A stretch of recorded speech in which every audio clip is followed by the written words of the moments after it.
भाई नाश्ते की टेबल पर बैठे थे। प्रियंका, मेरा नाश्ता कहाँ है?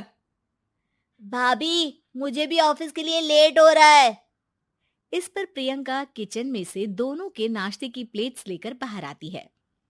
लो भाई, आप दोनों का नाश्ता। किसी को भी 1 मिनट का सब्र नहीं है। ये प्रियंका का ससुराल है, जहाँ कोई औरत ना होने की वजह से शादी वाले दिन से ही घर के साथ दोनों भाइयों की जिम्मेदारियां प्रियंका संभाल लेती है। दोनों भाई शांति से नाश्ता कर रहे होते हैं कि अंकुश अपने भाई की प्लेट से पराठे का एक टुकड़ा उठा लेता है। आपको पता है ना, मैं खाना शेयर नहीं करता, फिर भी मेरी प्लेट में से खाना जरूरी है क्या?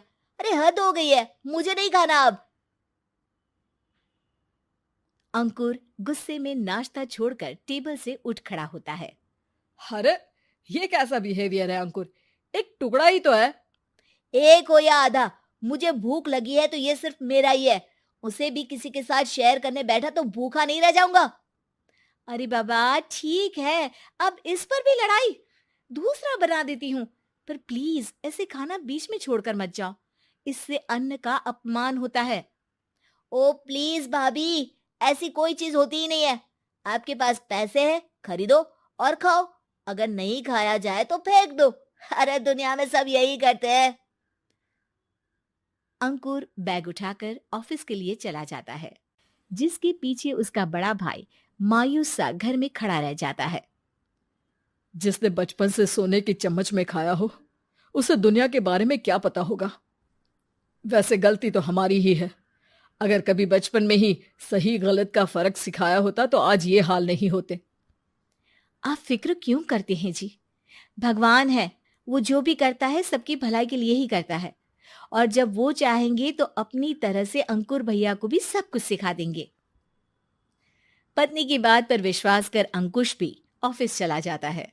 सुबह से दोपहर होती है और अंकुर लंच करने ऑफिस के पास वाले रेस्टोरेंट में पहुंचता है, जहां वो एक साथ बहुत सारा खाना ऑर्डर कर देता है।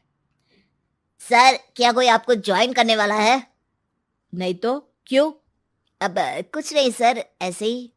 वेटर चला जाता है और कुछ देर में अंकुर का ऑर्डर लेकर वापस आता है, जिस पर अंकुर सब डिशेस में से थोड़ा थोड़ा खाकर बाकी ऐसे ही छोड़कर बिल देकर चला जाता है।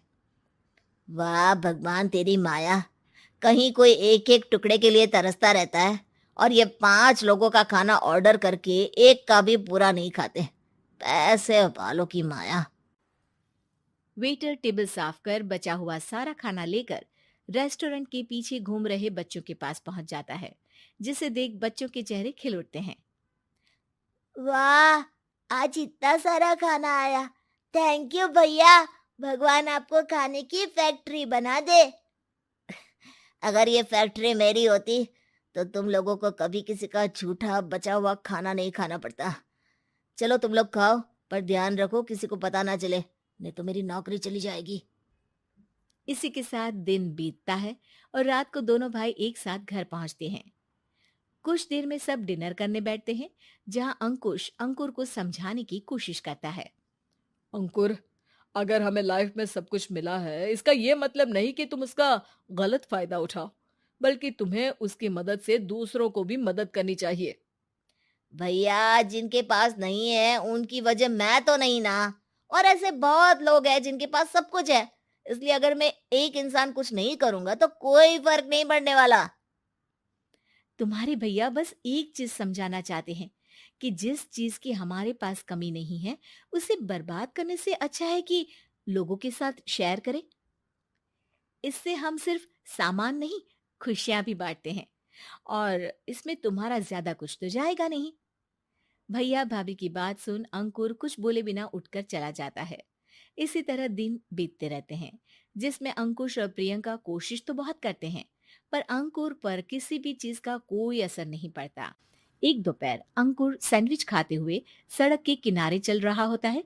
तभी उसकी नजर आइसक्रीम वाले पर पड़ती है और वो सैंडविच सड़क किनारे फेंक आइसक्रीम खरीदने पहुंच जाता है। अब इसे कहते हैं जिंदगी का सुख। जैसे ही अंकुर आइसक्रीम लेकर पीछे मुड़ता है तो एक आदमी को सड़क से वही सैंडविच उठाते हुए देखता है। वो आदमी बहुत कमजोर, गरीब, जैसे बहुत दिनों से खाना ना खाया हो वैसा लग रहा था। अंकुर उसके पास जाकर खड़ा हो जाता है। उसे देखकर आदमी सैंडविच अंकुर की तरफ कर देता है। आपको भी खाना है क्या? क्या हम इसे आधा आधा कर ले? मुझे बहुत भूख लगी है। वो मेरा ही झूठा सैंडविच है। तुम दूसरा खरीद कर क्यों नहीं खा लेते? इसे क्यों खा रहे हो? अरे भैया, अगर खरीदने के पैसे होते तो 4 दिन से भूखा नहीं घूम रहा होता। हैं? क्या? तुमने 4 दिन से कुछ नहीं खाया, फिर भी इस आधे सैंडविच को मेरे साथ बांटने के लिए तैयार हो गए? क्यों? अरे भैया, पैसा नहीं है तो क्या हुआ, इंसानियत आज भी उतनी महंगी नहीं हुई, और ना ही उस पर अमीर गरीब का टैग लगा है जो हम उसे रख ना सके। पर अफसोस, आजकल लोगों के अंदर पोषण, खून या विटामिन से ज्यादा इंसानियत की कमी होने लगी है। आदमी की बातों से अंकुर को समझ में आ जाता है कि वो आज तक कितना गलत काम करता आ रहा था। इसके बाद से वो अपनी किसी के साथ शेयर नहीं करने और खाने को बर्बाद करने वाली आदत को छोड़ देता है।